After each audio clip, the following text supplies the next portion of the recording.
కార్తిక్, నా కమ్మ విరిగిపోయింది, కొత్త తీసియవా? కార్తీక్, నా నెక్లెస్ విరిగిపోయింది, కొత్త తీసియవా? ఎప్పుడు మీ పంచాయతేనా? నన్ను పట్టించుకోరా? ఏం చేయాలి? మీ మోహన్కి ఇట్లా ఎప్పుడైనా సర్ప్రైజ్ చేశారా?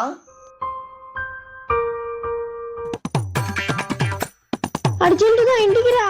వస్తున్నా, ఒక్క నిమిషం. ఏమి అర్జెంట్గా రమ్మన్నా? రా కార్తిక్.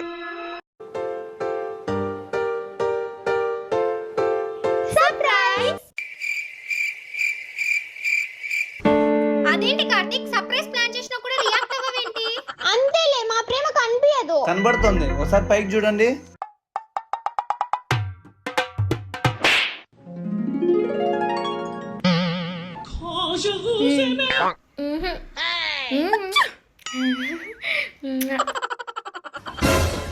నా జోబులో డబ్బులు దుబ్బేసి నాకే సర్ప్రైజ్ ఇస్తారా?